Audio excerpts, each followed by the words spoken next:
right, we're ready? Yes. Yep. Yeah. Oh!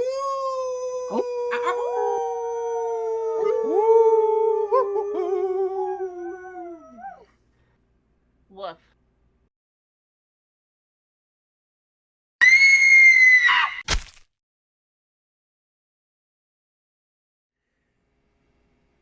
Hey everybody, welcome to a brand new Late to the Murder Party, and welcome to the beginning, the introduction of Fall of the Hunt. Yeah, that's right, it's Fall of the Hunt. Ignore the later episodes that you will hear where it says Summer of the Hunt. We've recorded some of these out of order, but it's fall and we're sticking to it all year long. Space is warped and time is bendable. Fall of the Hunt sounds a lot better. I mean, I wanted Year of the Hunt before, and good God, did the year say fuck me. Like, it ain't happening. Fuck me, fuck you, fuck everybody. Yeah. But, On the internet, no one can hear Ookami scream. Mm-hmm. So, for those who are not aware of what I announced, we are looking throughout this entire fall season, so throughout the months of August all the way through October, we will be looking through all of the Alien films and the Predator films. It's an Alien Predator retrospective, folks. And where do you start? But we'll do this in order, obviously. And I don't mean timeline order, because good freaking God, try and figure that out. Well, you mean cinematic timeline order, not production order. Yeah, no, we're going by the order of, like, when this was production order, released. Yeah. Mm-hmm. Yeah, cinematic, yeah. We'll get into that as these movies go along and how fucked these timelines are. Yeah. Yeah. But first, we gotta start from the beginning, and that starts with the 1979 sci-fi horror classic, Alien. Directed by Ridley Scott. I believe also it was Dan O'Bannon is a part of this. Dan O'Bannon, I believe, he wrote... He provided the screenplay, and he presented the screenplay with Ronald Shusett. Brought all the and initial also ideas. brought some folks from when he was crazy enough to work with Alejandro Jodorowsky. Yes, Yep. he's one of the spiritual warriors. Yeah. Yeah. There's... Yeah. Oh, There's yeah. a reason without Jodorowsky being crazy enough to try to make Dune, we wouldn't have this, we wouldn't have Blade Runner and all the fun stuff that we have now. Yeah, we could go a little bit into that here at the beginning here. Like, that's also that is a whole nother by topic. Walter Hill. Correct. Yep. Produced by Walter Hill, so you got the Corman touch. Yep. Yeah, if it weren't for for those who aren't aware, because I have run into people who definitely aren't.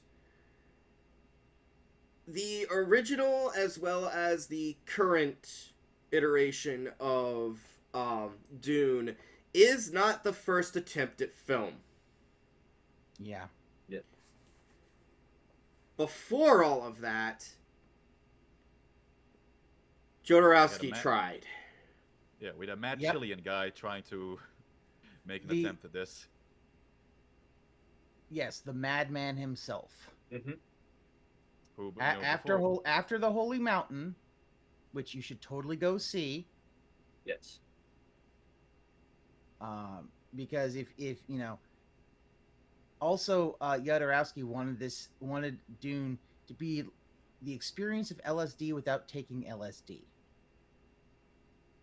And he came up with He this actually while said on that. LSD would be my guess. Oh yeah. Well, there Like- actually is a point where they did have an interview with Dan O'Bannon where he talked about smoking weed with Jodorowsky. Exactly. It's a special mini one. Yes. Special marijuana. And He's yeah, like, oh just boy. With all the We need to people do that for the podcast one day. Special mini one. Yeah. Jesus. Oh, no. I meant subject folks to watching Jodorowsky's Dune. Does he's doing. Oh. Well, it wasn't made. No, but the documentary. Very. Oh yeah, the documentary itself. That's a trip. Yeah. Yeah. Because I was about to say, it's like, what, you want everyone to read the fucking screenplay? Fuck yes. Yes. Yeah. We're gonna go to France. We're gonna go break into his house, steal the book, or if he has, we're just all gonna get into his center, take whatever he gives us, and go and listen to him tell the story while we're reading that big old book. The screenplay is available as a PDF online, though. No, I want the book, physical. Well, I want that book. I hope you have hundreds of thousands of dollars lying around. That's what crime is for, dude. Did you not hear me say break in? This is not admissible as evidence in a court of law. Look, whatever Dr. Diabolic things you want to pull, that's up to you. But Like, have you seen that book? That book is a lethal weapon, man. You can bludgeon someone with that. Yeah. Baby seals fear that book. Yeah, no, so he wanted to do that. He got Dan O'Bannon who was attached to that. You had a bunch O'Bannon, of who did- people. Oh, he got Dan O'Bannon was going to do the special effects because he had seen him from John Dark Star. Carpenter's his student film Dark Star. Yep. Originally, he was going to get Douglas Trumbull, and Trumbull kind of blew him off a little bit. Mm-hmm. And Jodorowsky was like, "Fuck you," and got Dan O'Bannon. Like he was gonna have what Mick Jagger playing Fade, Yeah. Orson Welles to play Baron Harkonnen.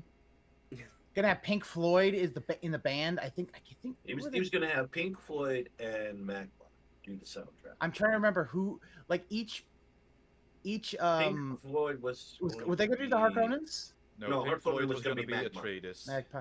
Were they gonna be the Atreides? Yes. Yes. Oh, But and anyway, Salvador I think, Dali as the God Emperor of mankind. Yeah, Mm. but to bring this back to what would eventually come to sorry. be made for Alien. So yeah, basically Dan O'Bannon and H.R. Giger, they were able to meet through this particular production. The production eventually Chris- fell through, of course, Mm-hmm. Yeah. but a lot You of can't have those nice like things. Dan O'Bannon was really still intrigued by Mhm. Giger's designs. Giger. He also Yeah. there was also Horny, but I don't know I was why. forgetting I know the British guy. Well, remember, Almost- here's the thing. Giger was brought on to design the Harkonnen stuff, so that's why you're, so that's why you're horny, but you don't understand why, because a lot of that stuff eventually did get repurposed into other things for that Giger's work. Prometheus, the big thing where it's like, oh, there's the big thing in with looks like a head on top. That was from that. Chris it is, Foss, the, also one of the concept artists. Chris Foss also worked on Alien as well. Yeah, that's the guy I was trying to remember. But yeah, like he still Dan O'Bannon really liked working with those guys, Mhm. so he still were wanted to get a cool. project off the ground to be able to do that, and even some designs from the artist Mobius, who was also Yes. a part of the He was also part of production it. design. Mobius. And That's right. He That's right. Mobius is in. the whole story is that Dan O'Bannon, like he had no money anymore after Dune, because he pretty much sold all of his personal belongings to try and go there. Didn't go well, and then he ended up on the couch of Ronald Shusett. And he already had a script somewhere lying around called I think it was called Star Beast, if I remember correctly, which wasn't finished. But they didn't really like the first act, but they couldn't figure out the second part. And then eventually, Dan got off the couch. Was like, all right, I'm gonna make something, and he remembered stories from oh god, what was it called again? They're called basically like a story about World War II bombers who had to deal with gremlins. Yeah. And Mhm. eventually, storyboarding that also alongside Ronald Shusett. Like he was very involved actually in getting that first screenplay up and running. And yeah, they were shopping that around. Not a lot of studios wanted to take that until Walter Hill got involved. They took that to 20th Century Fox. Walter Hill and I'm forgetting the other guy's name, did a lot of, but he and another producer did a lot of rewrites to the fucking script. David Geyer? David Geyer. They were changing a lot of the names and such. Like Dan O'Bannon was actually kind of like, what the fuck you doing with my script? Yeah. Mm-hmm. But then eventually, also it was also script got approved. They were searching around for the director, couldn't meet a fine one until David Geyer saw the Duelists, and that's how we got then Ridley Scott to sign on. And then there was a whole bunch of trying to figure out the design, such. Dan O'Bannon, he brought Ridley Scott over and was like, "Hey, read this book, look at this book," and because he still had H.R. Giger's art book with him. Mm-hmm. Yeah. And then Giger had like one look at one particular page of that book and was like, "That's it. That's our monster." Mm-hmm. And the rest is history, as they say. Yes. Yeah. Yeah, no, this... And there's a lot of things that people will go on and say, like, oh yeah, it was like rip off of Alien. Like, there's a lot of old Alien like PC rip-offs, yeah. games, Mhm. like PC horror games that a lot of people would say, like, oh yeah, like those are like ripping off Alien. Here's the thing, H.R. Giger had a lot to do with if you saw like that kind of art, Giger was involved. He was involved, yeah. Yep. So particularly one I highly recommend people check out if they can find it is Darkseid. Which one? The first one or the second one? I think I forgot Because there was a they sequel. both have Giger related things. I forgot the I first forgot one- there was a sequel. Yeah. Yeah, the first one is definitely. I think the first one's better. The second one is really funny Mm-hmm. because the main character, was it Mike Dawson, is just like, "Did you guys kill her?" He's kind of a wimp. Mhm. In the first one, he buys a house and there's like weird shit going on. Yep. But anyway, I did put in our chat a little spoiler for what. Yeah, that's the thing. It's like, yep, right there. That is a xenomorphin. Mm-hmm. Yep. Yeah. So yeah, highly recommend checking out Giger's stuff. Like if you can handle that shit.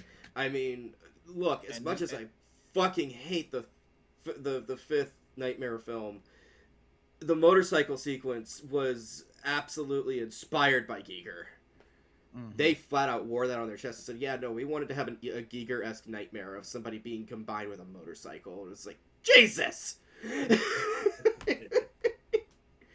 Yeah, no, it's his art And- is just very. It's visceral, it's nightmare inducing, and it's great. Rest in peace, Giger. Yep. Very distinctive style. Very, very distinctive. Super distinctive style at And the time. and you said like you said there a little earlier, Okami, like a lot of stuff taking shit from Alien afterwards.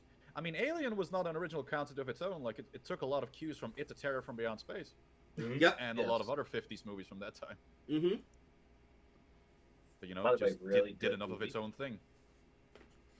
Yeah, no, it's really good. So, yeah. By so the you way, can- we completely forgot to do introductions, everybody. It's fine. No, it's good. This movie's so good. We kind of forget No, ourselves. it's the full Yeah, Yeah. you gotta go. Listen. The company only lets me have so much for a lunch break. Okay, Fair enough. you know what they do if I'm late. Full crew. Yeah, for those listening on Podbean, yeah, the full crew is here. We have, of course, the lovely Xeiren, Hello. the equally as lovely Graveturtle. Hello. I have a turtle on my desk. I love it. We have the Belgian in wolf's clothing, Varren Kimbold. I better get my full shares for this. You'll get everything that's coming to you. And we have my good friend, pass the remote. I wonder if there was anyone on the Nostromo that actually called the computer mommy at one point. I'm curious about that That would be myself. interesting. Yeah. We have the awesome Wolfman Roy. Live from the Nostromo's engine room. Oh, that's not a great place to be. He's And- hanging out with Yaphet Kodo, okay? Okay, well Yeah. then that's a great place to be. Yeah, it's got the best suite. Yeah, oh, I'm sure he does. Damn right. Yeah. And of course, we have the chaotic Doc himself. I guess it's true. Review films first, all priorities substantial. Podcasters are expendable. Yeah. Probably. Expendables? Ooh. Oh, are we the Expendables? Xeiren was looking at Roy just like, you gonna give me the weed that Yaphet gave you, right? No. No, I should cherish this weed. And of course, I am your hostess with the mostest, the Mistress Ookami. And oh man, yeah, let's just get into it. Alien. Holy shit. Let's talk about this cast real quick. Yeah, that is a who's who of some cast members. Oh boy, wow. Of course, you have the as the titular, the Ellen Ripley, the one that we all know, Sigourney Weaver. Mhm. It's going to be really. Yep. I think this was basically her star-making role, if I recall correctly. It was. Yep. Yeah, yes. She had a few roles before this, but this was pretty much like her first big role. Yeah. We have Tom Skerritt as Dallas, He's great. Veronica Cartwright as Lambert. Best lungs in the game. We have poor John Hurt as Kane. Peace. Mhm. I still love the fact that he came back to he reprised this in Spaceballs Yes. because Oh, no, not again. Not again. I love he did it just for Mel Brooks because he owes him a solid. Also John Hurt, one of the best Jesuses in film Mm-hmm. in History of the World Part 1. One of you will betray me. Judas, do you want a beverage?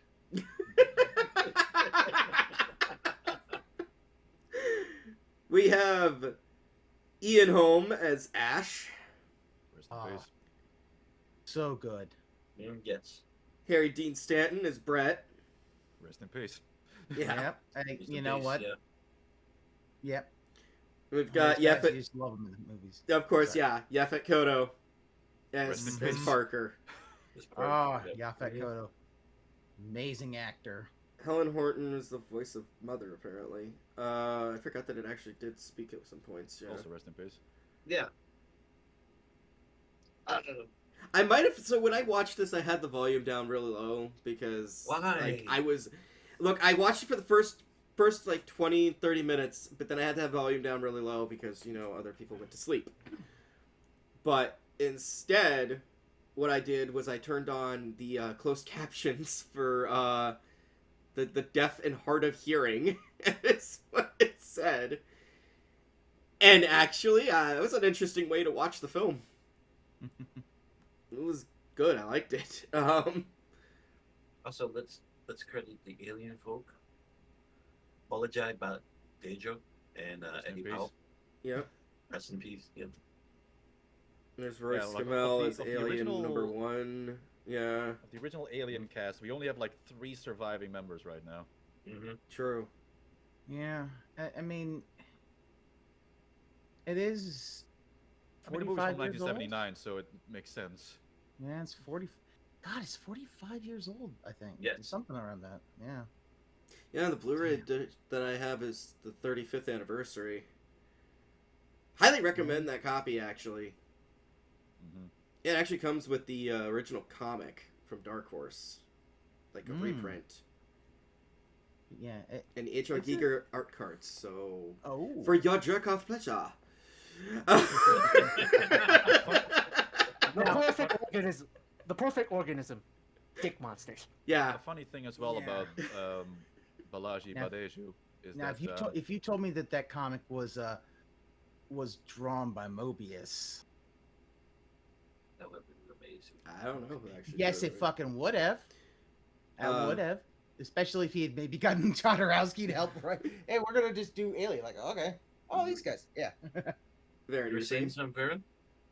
yeah, Sorry.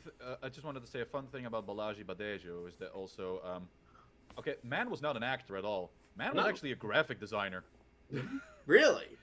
Yeah. But then Ridley Scott saw him in a bar and like saw this 6'10" dude like with very lanky arms, just sitting there. Goes up to him and is like, "So how would you like to be in the movies?" And yeah, like that's also, I mean, we'll get that a bit more once we get to the next movie. But that's also why the suit was redesigned so much for sequels, because the original suit was specifically made for Balaji. Mhm. Like Okay. casts and everything, like it was just made for him. Yeah. I could see that. And he had to go to fucking Tai Chi and mime classes to like get some of the movements down. Mhm. So, for those who somehow aren't fucking aware, quick synopsis of the plot before we just get into it. Oh, I could do it in one sentence. Go ahead. Space truckers catch STDs. Space STDs. That is in one sentence. Yeah. Am I not wrong? Yeah. The moral of the story is fucking quarantine, assholes. Yeah. And don't stick your face in everything for science. Yeah. It's moving. There's movement in it. My god, dude, get the fuck away from it! Which No, as we'll no, go he through, needs to get closer. it's like, don't stick your face into it. A rule that will not be applied in a lot of these movies will be going forward. Oh, yeah. None. Yeah, the crew of a commercial spacecraft encounters a deadly life form after investigating a mysterious transmission of unknown origin. Yeah. This movie, it still 100% holds up. Holy shit. Which is definitely helped by the fact that these characters feel so authentic and real. Because they really are just, people out on the job. Whenever they're, talking around the table, there's like, hey, what about our bonuses? Like, how is that going to be done? What have you not? When they're actually, doing their operating, like trying to contact Earth, they're like, well, you're the one who's supposed to do this. Scan for this, do for that, and it's like, it flows so well, and you really feel that these guys, they have been on this particular road for a long time, and they already have good rapport, especially Parker and Brett. Like, those two seem to be just like, teaming up against everybody else because, they're the mechanics down in the fucking sub-basement. Nobody gives them the credit that they deserve. Right. Yeah. Hell, they're paid half as much as everyone else.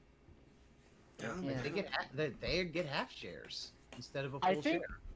I think what helps with that is that this still is very much in the new Hollywood mindset when it comes to lighting, character dialogue, and character interactions. Because you notice a lot of the big scenes, especially around the round table, it almost gets full on Robert Altman where they're talking over each other. It feels so very naturalistic because it's essentially what was still big in the late 70s. We haven't moved on fully from that era yet. Well, what's funny about this it's film... also helped. Oh, sorry. Go ahead. Well, it's also helped, but yeah, go ahead. Yeah, it was also helped that, a lot of these actors were actually able to improvise a lot of their lines, and therefore... A lot of ad lib, yeah.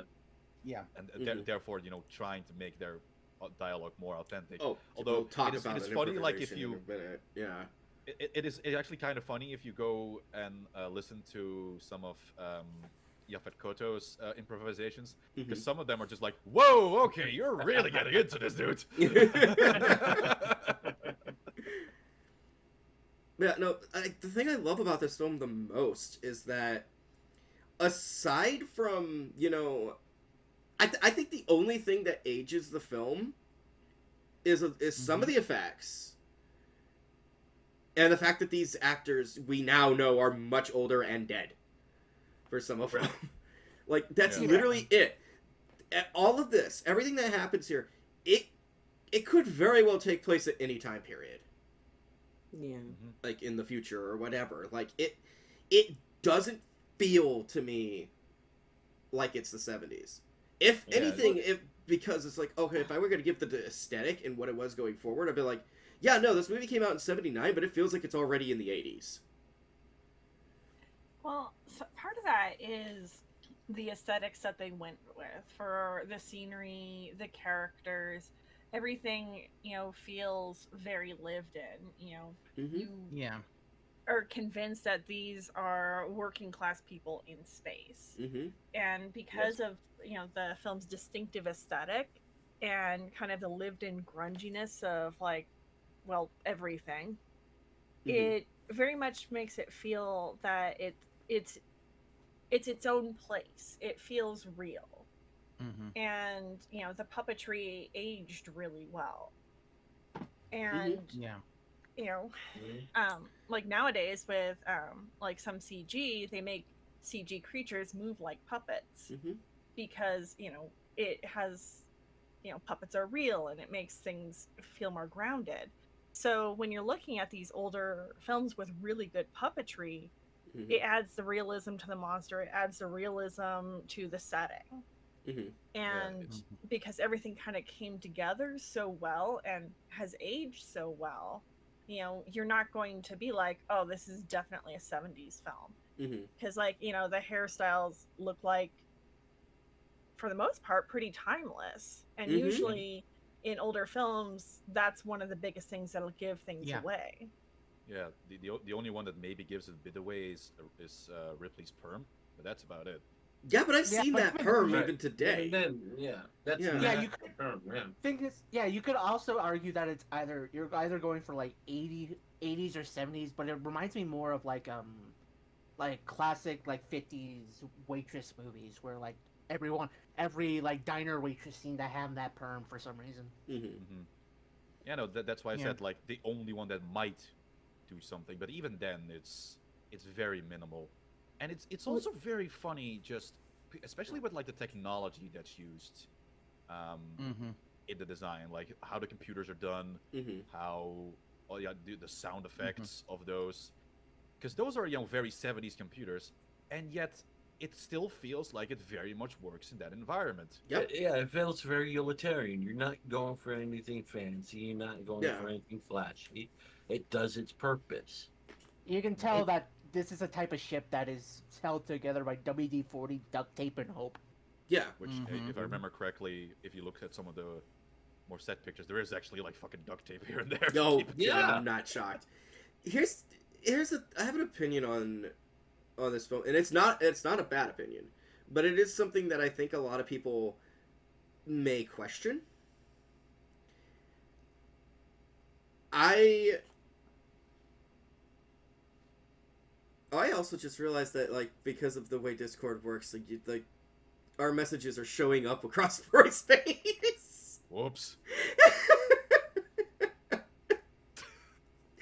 It's fine.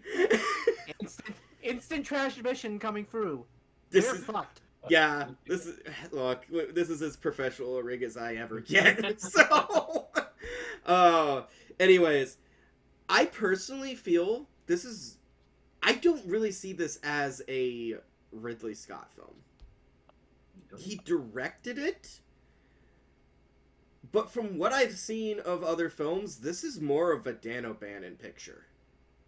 Yeah, because if you've seen movies like Dark Star is the big example that pops into my head immediately, is that very much Dan O'Bannon has this very particular set of writing style and writing characters that you can instantly tell. Like, you see it in this, you see it in Dark Star, you of course see it in Return of the Living Dead is another big one. He has this very specific way he likes to write his characters and his scenarios. Yeah, he makes them real people. Second, it's not even so much just his characters, it's the visuals.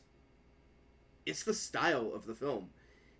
It is a Dan O'Bannon picture. It's just directed by Ridley Scott. I don't know how much Ridley actually did, but...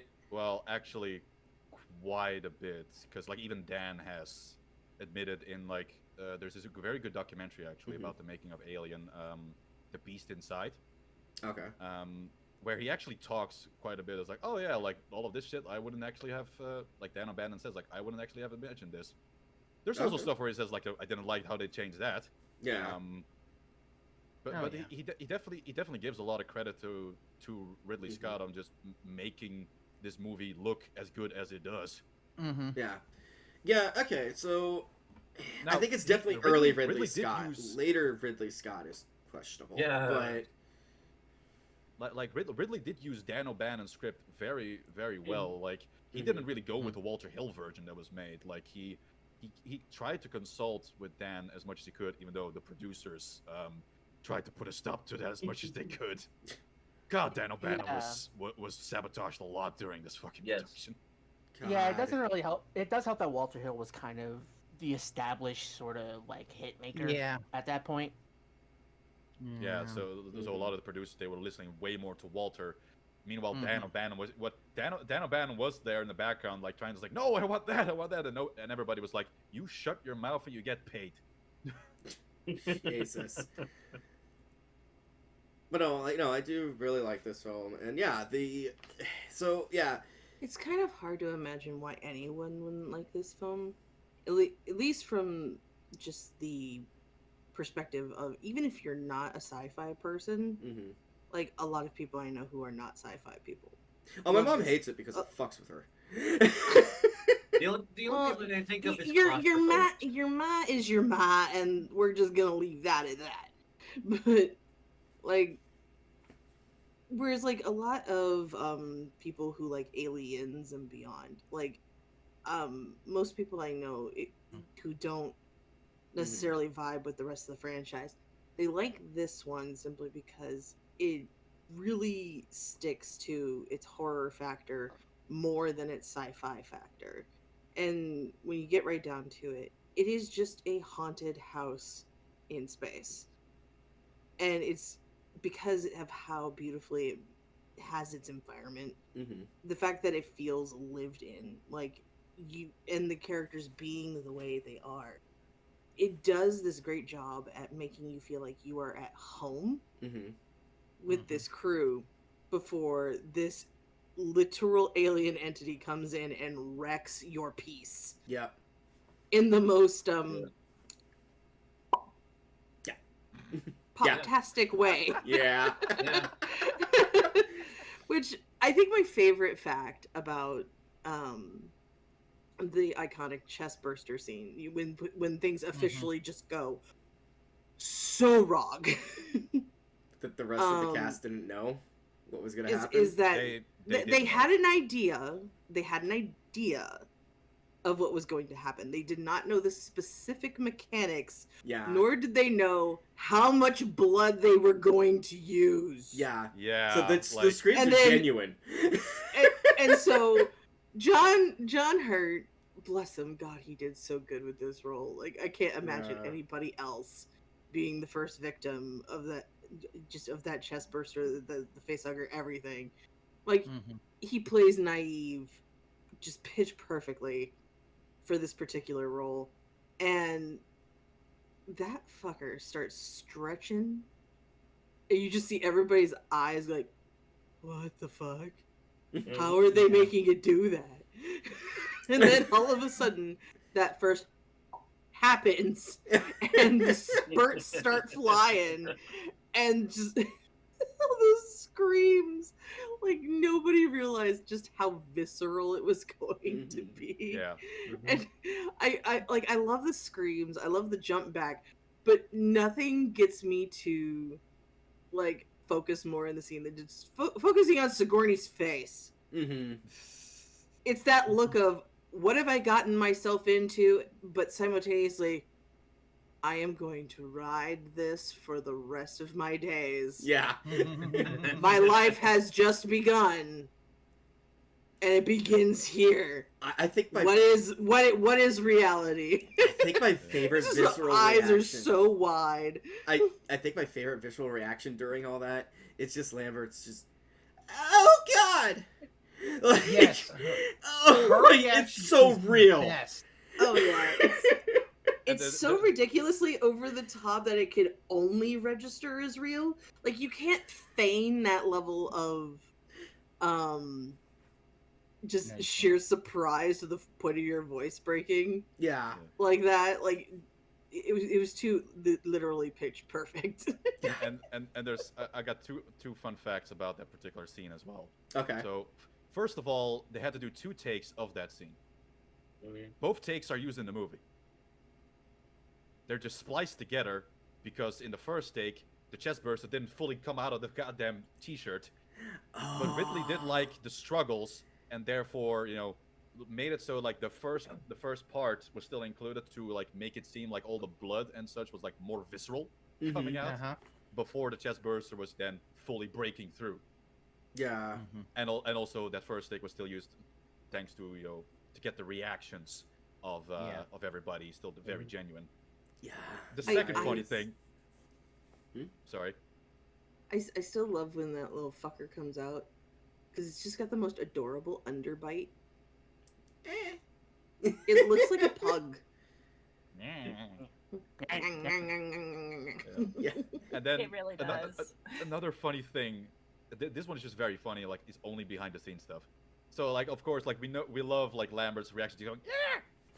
So I saw just the entire scene of that first reaction. There was so much blood spilling out of that fucking thing that the actress slipped right on her ass. Yeah. But she was still acting, so she had to get up real quick, and then was still fully in character afterwards. Oh my god, that's fantastic. Yeah. So Which just adds more to the reality of the scene when you really think about it, because oh boy, who wouldn't slip on them? Yeah. I thought it was just so funny. It's like you see her reacting to all the blood, like it's a bit of an extended reaction, and suddenly, whoop. Yeah. So this does allow me to talk about something. I did mention offhandedly, like, yeah, my mom's reaction to this film. Yeah, she also ended up with like some chest pains, like something she was going through afterwards. So like she had fucking nightmares after having seen the film. But so she's talked to me about this, and Roy, this allows us to actually bring back a segment that we've done once before. Of Woolston Mysteries. Yes. Yeah.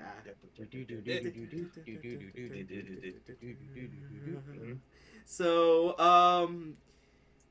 she has told me multiple times that this was a book first. No. She said she read a book. It was Alien, and it had the fucking egg thing on the front of it.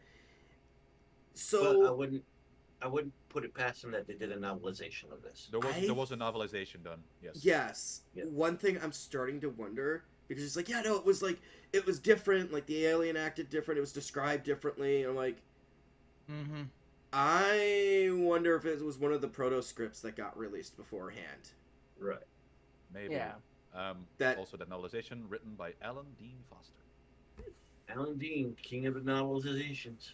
A lot of times those novelizations will use an earlier draft of the script. That's what I'm thinking happened, because I'm like, everything I looked into was like, well, no, there was a novelization, but it was like after the film. But I'm like, I wonder if there's like a long forgotten one that was an early draft. Yeah, and looking at his credits, possible. Like Alan Dean was pretty much, he did all the novelizations for Aliens, and Alien 3. Apparently, even one for Covenant. Yep. Yeah. Back in the day when movies had novelizations. Yeah. Yeah, because the movies were not immediately available at home, so therefore, how are you going to re-experience the movie? Either through a book, read a book, maybe a comic adaptation if you were lucky. Which was done by Marvel. Yeah, usually it was done by Marvel. Yeah, because you had the early Star Wars stuff being released, the early drafts of Star Wars being released as comics. Shout out to Joe Duffy. Yeah. So, yeah, just a little mystery for you guys. I think we've already solved it here, but trying to find it is the difficult part. A lot of those are lost to time. Yeah. A lot of those that's novelizations are lost to time. Well, because they were basically pulp novels. Like, they were Mhm. not. It was like, okay, in, out, done. Yeah. Cheap paperback. Yep, dime store paperbacks. Like, one of the novelizations I'm still trying to get my hands on, because I will get to talk about it when we do cover the film, but I'm still trying to get my hands on the novelization of Predator 2. Good fucking luck. That thing's gonna cost me, I can find it for no less than 80, and that's coming from fucking used bookstores. So, so just looking over the wiki, I will say this. There could be some confusion, because I know this happens a lot from, like, my old days working in libraries and having friends who currently work in libraries. So they did, like, basically a simultaneous novelization and movie release. Like, they were basically back to back.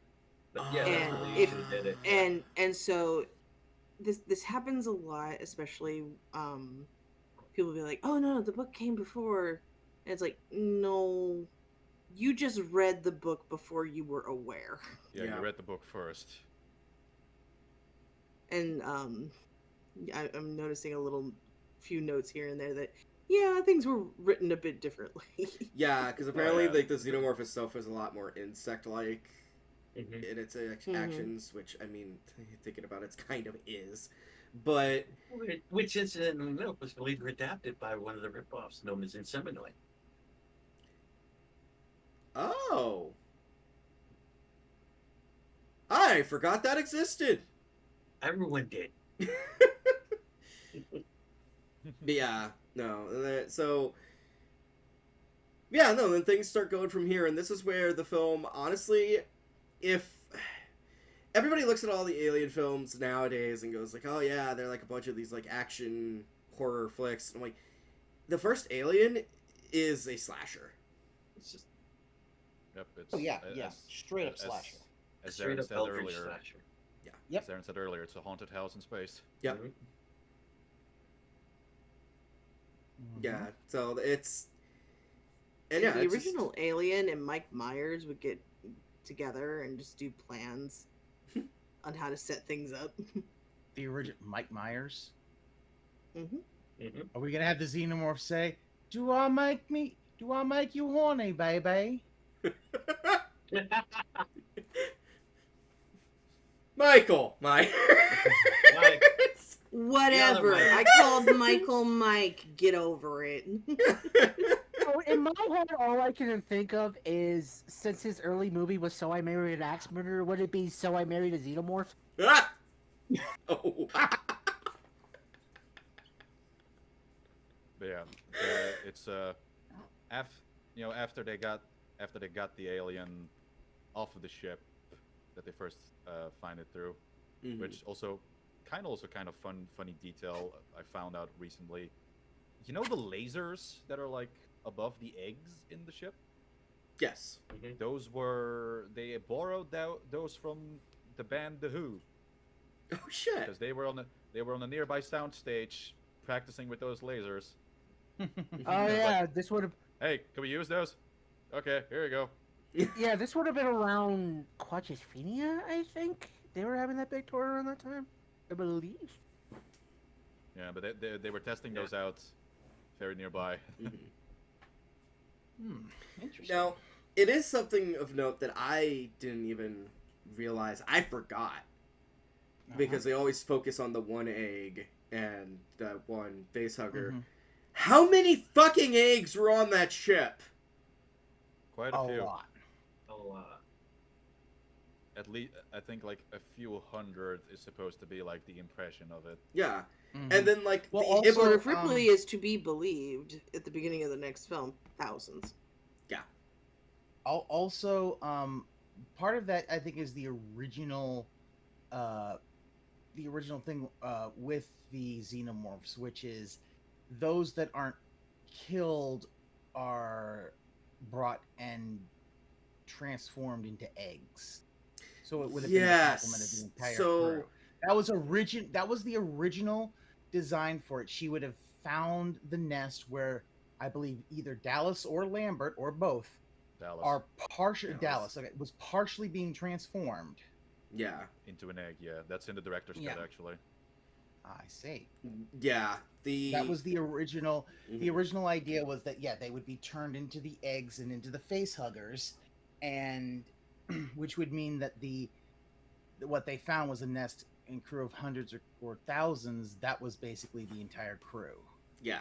The pilot, the space jockey, was the one that got originally infected. It broke out and which like there's a lot there to unpack. Like fucking the size of the space jockey. Holy shit. Mm-hmm. Which was that size was held by the fact that they had children in spacesuits running around the fucking model. I mean, the model itself was already like 20 feet tall, but still. And then Prometheus went and made and just fucked with everything. We'll get to that down the road. Discussions for another time. Yeah, but I'm mad about it now. But you have to fucking wait. Okay. But yeah, just the implication there, like what they say of like, oh yeah, no, it's like there's the hole that leads down into the ship, and I'm like, that means there could be a fucking xenomorph actually still running around there, anyways. Yes. And they just happen to not run into it. That's where I was like, oh wow, there are so many different ways that this could have gone depending on the writing.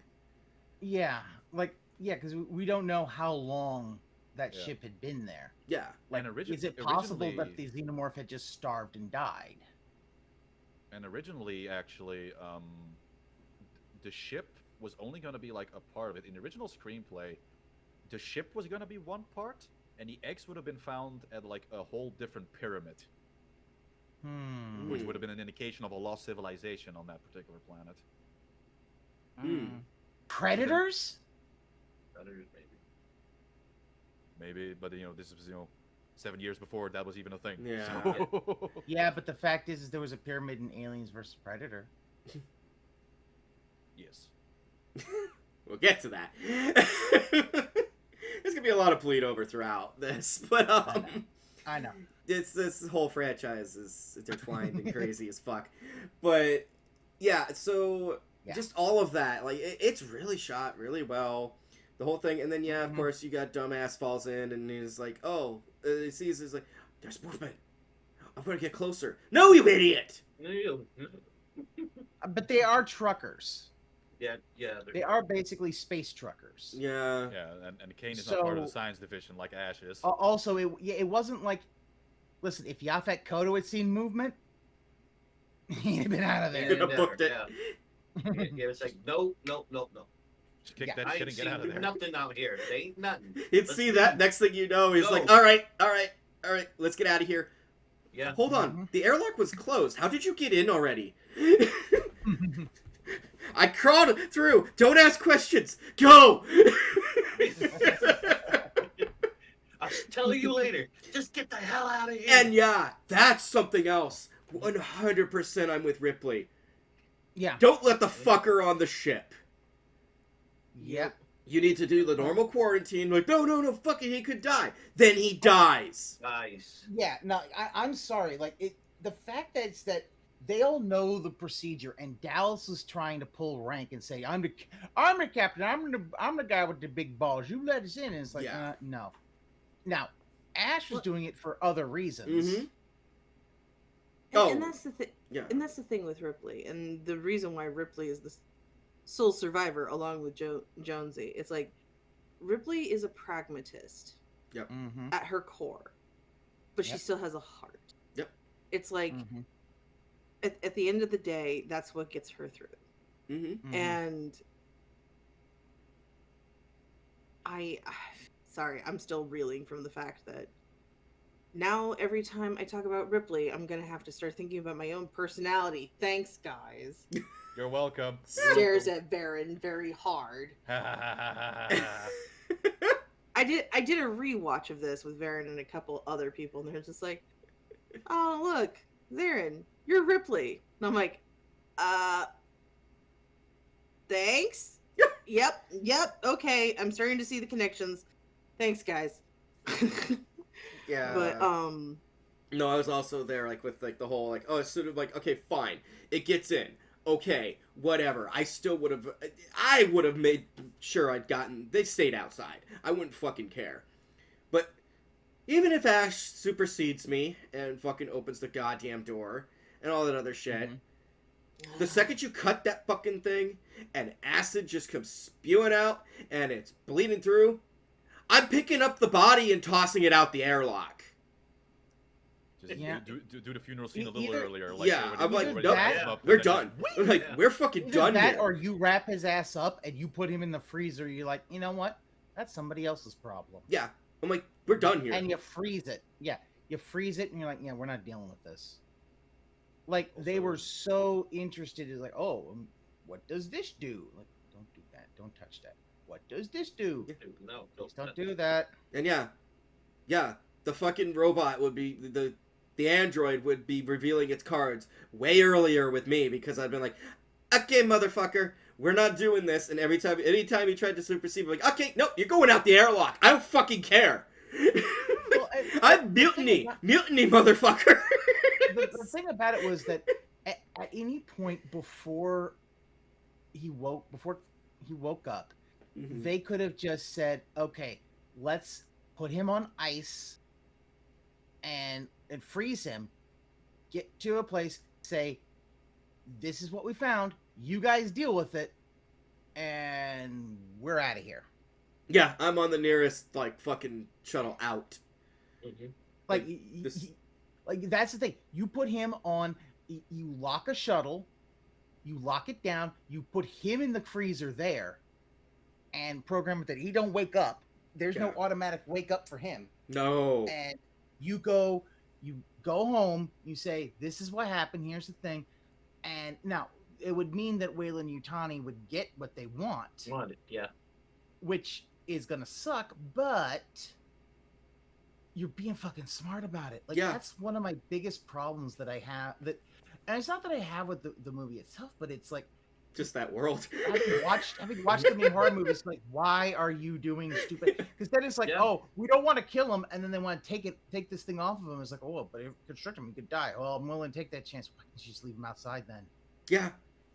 And just take it. It's like, no. But like, there had to have been some way of sealing him so that shit could not get out. As I said, I would have probably gone with get him into a shuttle, Mhm. lock it, like put it into a freezer so it's make sure it does not move. I don't think they can survive. I think they are still affected by hypersleep, if I recall I correctly. believe right? so. Mhm. Lock the shuttle, seal it, and then you're like, okay, we're going home, and just let the company deal with it. Company wants it so bad. Yeah. Ash Also, gets solution to is survive and simply- play with it later. Mm-hmm. The solution is simply pop, lock, and drop it. Yeah. Yeah. Yeah, no, I just, yeah, apparently I've seen- it's not even hindsight, and like, oh, I've seen these movies and everything. No, just fucking basic human survival instinct of like, hey, that sets off my danger senses. Fuck you! Sorry, I'm still just. As soon as they said pop, lock, and drop it, I had instant images in my head of how much xenomorph fan art I've seen where they fem out the xenomorph. Oh, God.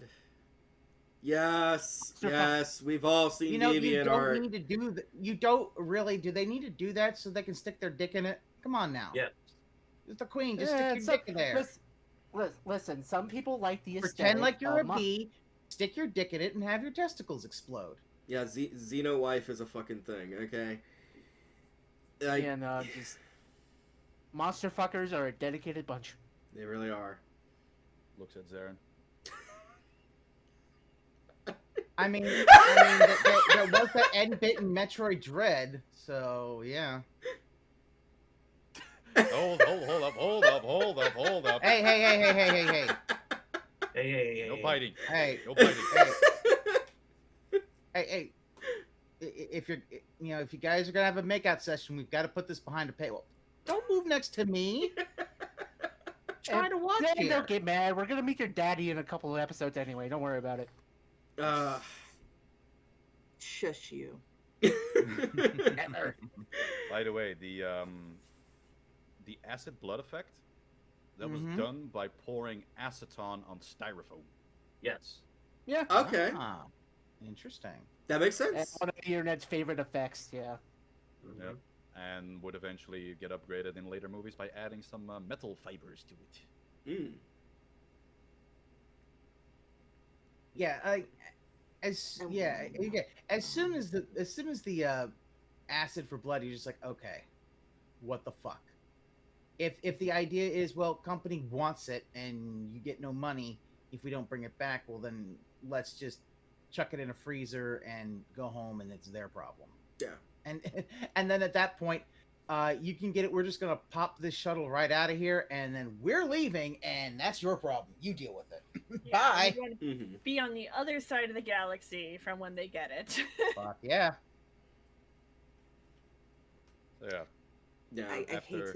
I hate to be that person. At least in 40K, we need to talk. Go ahead. I'll say at least in 40K, when with gene stealers and stuff like that, they just kiss you and then you get to fuck. You don't actually die.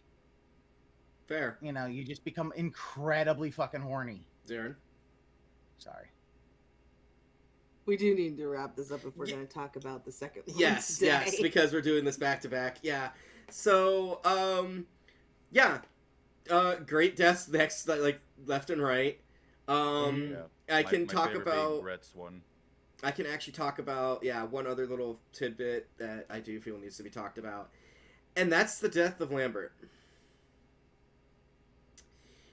Because now we get to talk about something that they were confused about. They weren't sure how to go about it because I guess it was scripted differently, but then they decided not to go with that script.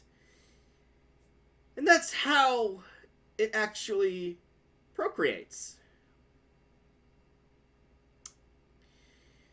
Yeah, so it's implied by her screams and the way she is found later, where you just get a very brief glimpse of her, that she got raped to death by that fucking thing.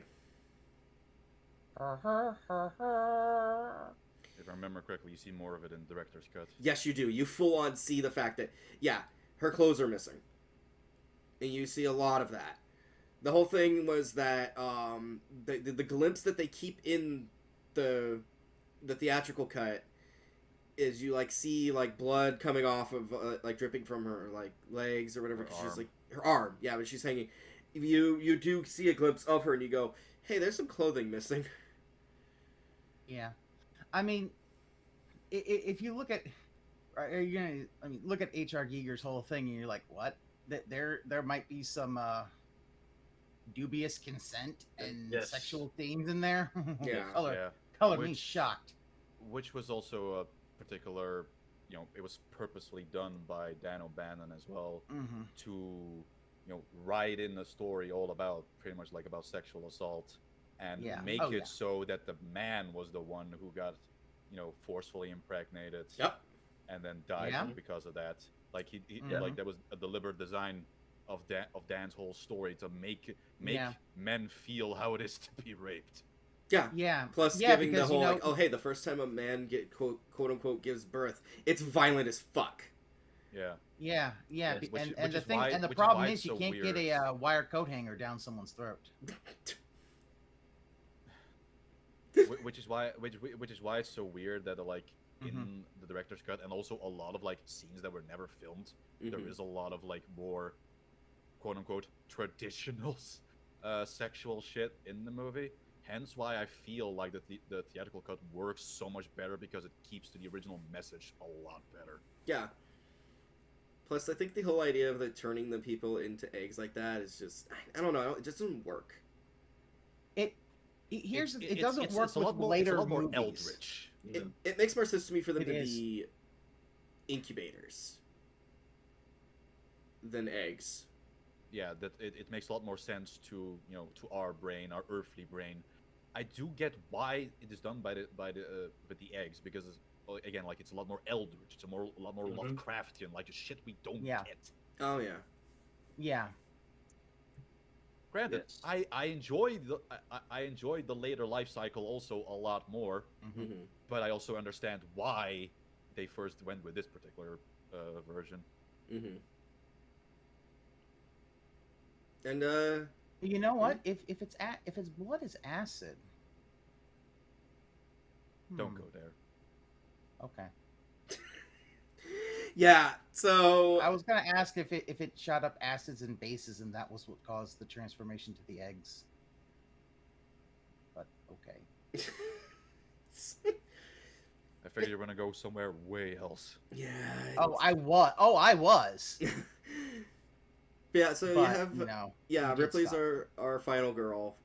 She Uh-huh. manages to take it down. Also, when she Oh. god, it's hiding on the fucking escape pod Mhm. was brilliantly done. Yes. Oh, I also do want to. We should probably talk about the death of Ash. Yes, talk about the death of Ash, because there's also like So, one of his last so, things yeah, he says is Ash, fucking amazing. Ash is getting secret communications from Computer Mommy, Mhm. and so then, yeah, I said it.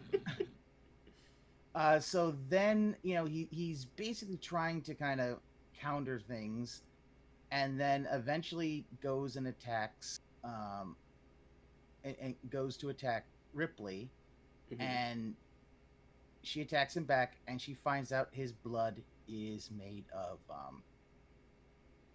some of the blood is not blood, it's horse semen. I was gonna say Alka-Seltzer, but Okay. I mean, Yeah, it's some of the milk in the it's fridge white. is not milk, it's horse semen. Mhm. So Slowly eat yeah, cereal. so then he gets beat the fuck up by Yaphet Kotto, and you find out he is an android. He is, and even Dallas said he had gone, like, the times he'd gone out, it had been with another science officer. Like 2 days before they were supposed to go out, Mhm. Ash got, which if you look back at it, is supposed to be, they knew that this crew was going to come up against it. They just were willing to risk everything to get it. Yeah. All other But yeah, you see, it's redundant. I mean, and then after they kill him, and he is covered in his own blood, and it looks like if China had censored the blood. Yeah. Or it looks like a hentai. You can take your choice. But then they do hook him up, and he basically he says, Computer Mommy told him, you need to bring this back. We don't care if the other folks die. The crew are expendable, and that includes you. Mm-hmm. And he says, I've seen your chances, and you have my sympathies. Yeah. And it's like, oh. You admire it. I admire its purity. Yeah. I mean, perfect organism. Yeah. Dick monsters. Yeah.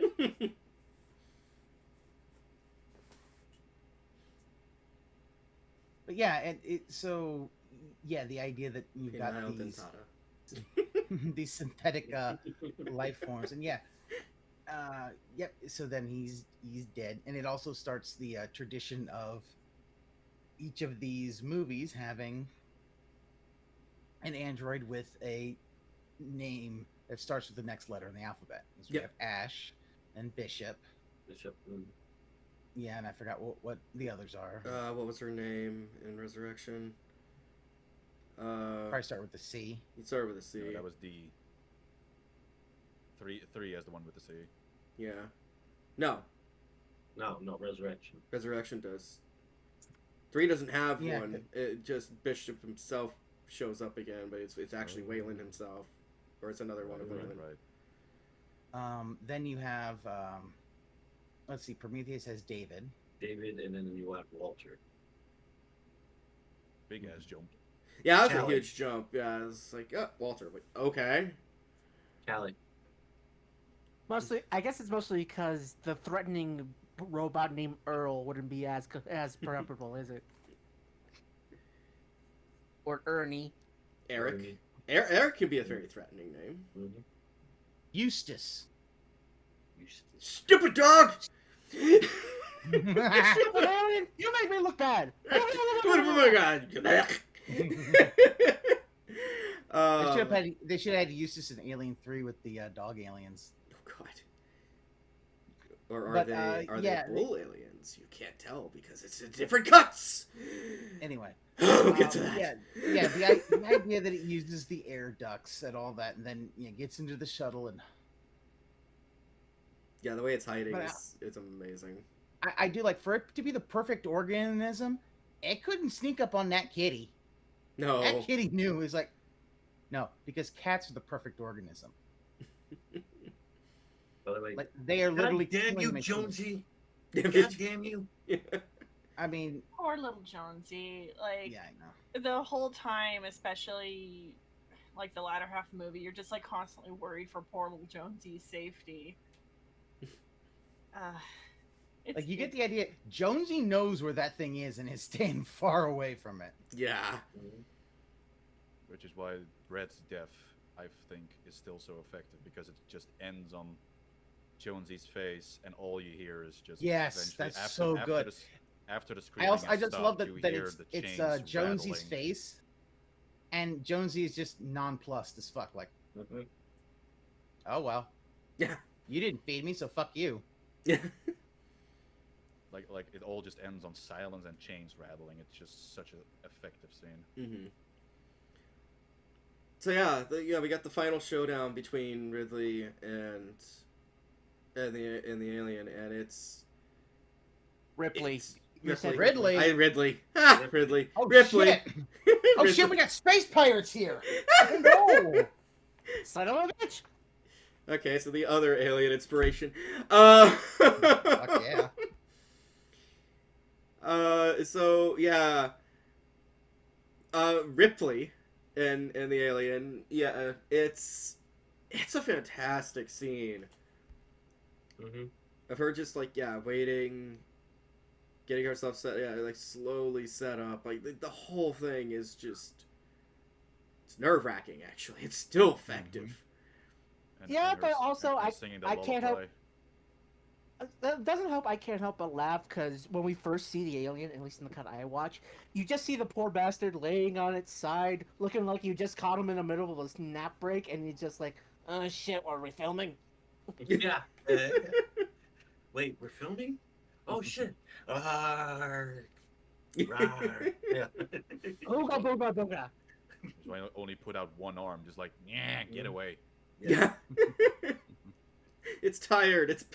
It's a tired boy. He's been hunting all fucking day. That could not be part of the script. That could just been the actor on the break and they decided to film it. The alien is Eepy. Yeah. No, and then she knocks it out the airlock, and yeah, that would be going forward. That would happen. That would be a constant thing. That is good. This movie's really fucking Very good, good. guys. Oh yeah. Yes, it is. It's over 2 hours, but it doesn't feel it. It depends on which theatrical cut you're cut is watching. The theatrical cut, I think, is Just under. just under 2. Just under. Gender. Yeah. It's an hour 57 or 58, depending on which one. Because there's also 2 theatrical cuts, so. Yeah. Yeah. The one on streaming, which is how most people are gonna watch it, was an hour 57. Mm-hmm. Yeah, I think that's what I had hour 57, hour 56. It was very close, but yeah, it's great. Love it. Yeah, because the Blu-ray comes with both cuts. I was watching the theatrical, and yeah, it was an hour 57. But yeah, really good movie. Really fucking good, guys. Definitely check it out if you haven't. Yeah. Somehow. For me, it's also just extra special because it was pretty much my big introduction to horror movies.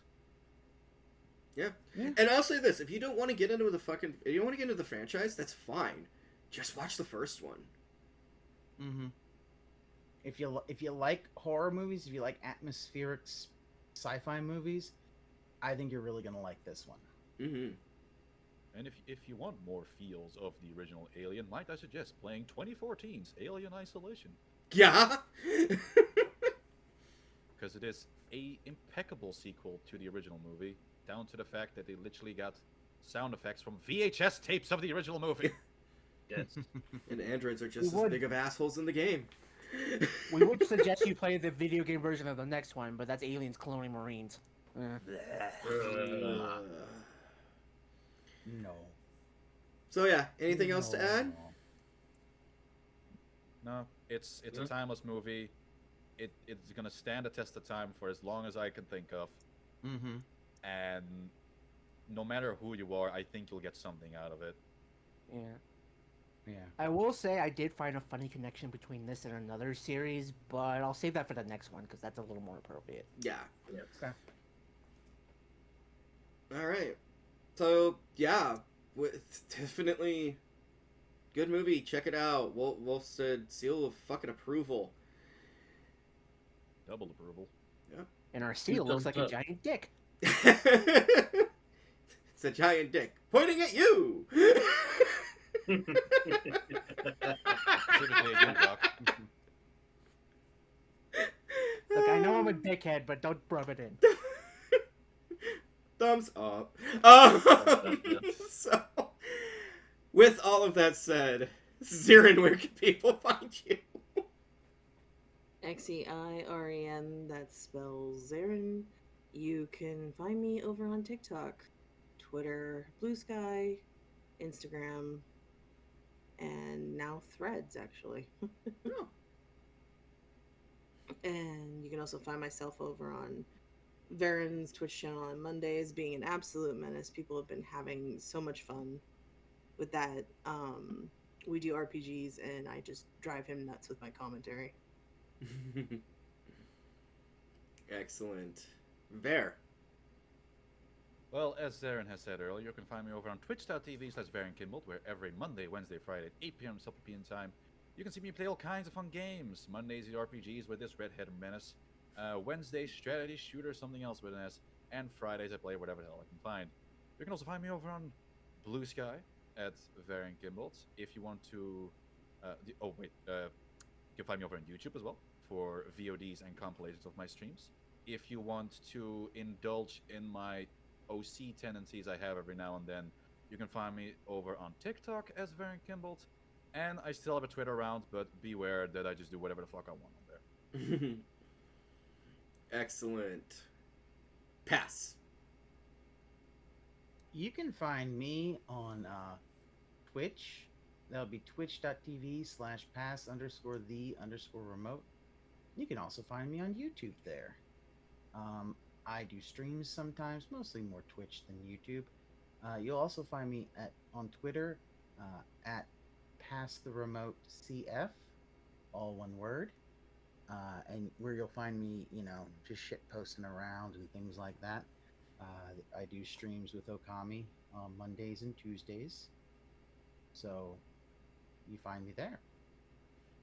Excellent. Grave, where's the turtle today? I'm giving Jonesy all the cat toys and scritches. Cat Very deserves high it. right now. Yeah, Jonesy deserves it. Roy. You can find me here in the Wolf's Den Productions, little place. Oh my God, you see on the corner called the Starlight. Rare, obscure, hard to find features. Me and Doc look into them. You also do a nice little podcast called the Red Light Podcast. Your home videos is my horror. You got some love mail, some hate mail, some alien mail, some Jonesy mail, some Giger mail, some Alejandro Jodorowsky mail, some Ed Powell mail. Send it to starlightpodcast@protonmail.com. We also have a X account. Capital R, capital L, capital P, capital S, Starlight. Just all one word. Send them recommendations. Send them some commendations. Not condemnations. Just say hi. I also do lists and reviews over at criticlist.com. New review site that everyone should check out and enjoy. Excellent. Doc. You can find me here at the Whole Stand Podcast, where I interview and do all sorts of stuff. Interview? Who am I interviewing? Us? Yeah. Your hand. That's what it sounds like, everybody. You can check me out over on Wolf's Production here on Wolf's Den Productions, where I do things, all kinds of podcasts, including the Over the Years podcast, where I take Roy through a decade plus of music and wonder if it's really worth checking out. You can also find me on the Starlight and Red Light, or right here on Podbean at Wolf's Den Productions, where I basically am the guy that I'm the guy that provides the humor. Roy provides the actual information. I'm the asshole. He's the infomaniac. What can you do? You can also find me on Critic List under Chaotic Doctor, where I put reviews and lists, including legendary reviews at this point, of me ranting about Zack Snyder for about 2 hours. And Roland Emmerich. Yeah, that's it. Excellent. Also, Giger Mail. Giger Mail. Yeah. Giger Mail. So, Giger. would that be like a nicely drawn postcard with ejaculate on it?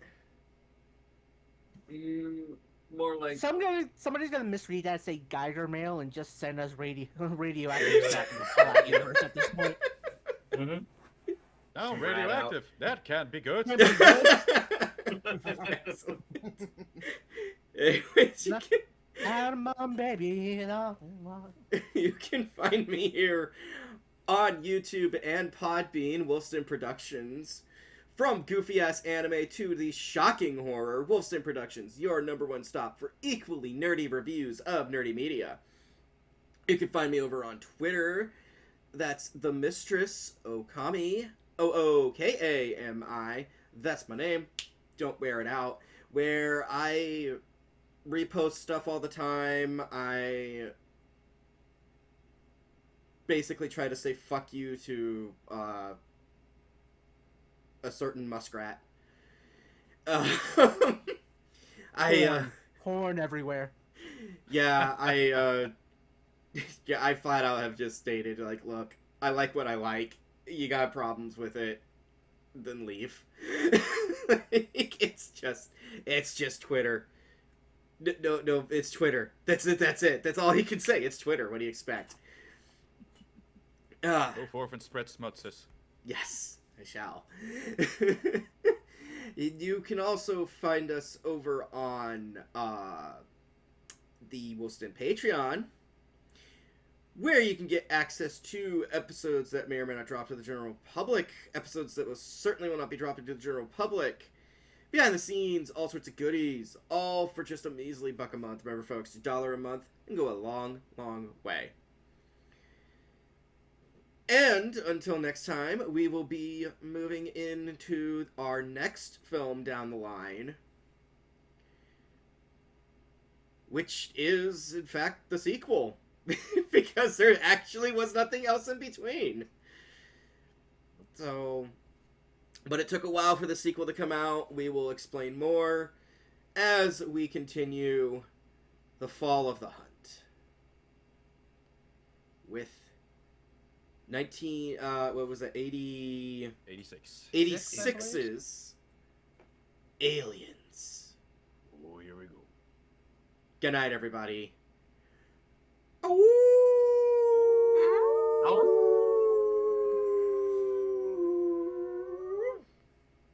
In space, no one can hear you howl. Danger. The emergency destruct system is now activated. The podcast will detonate in T-minus 5 minutes. Oh shit, this is Metroid. God damn it. Anyone a speedrunner?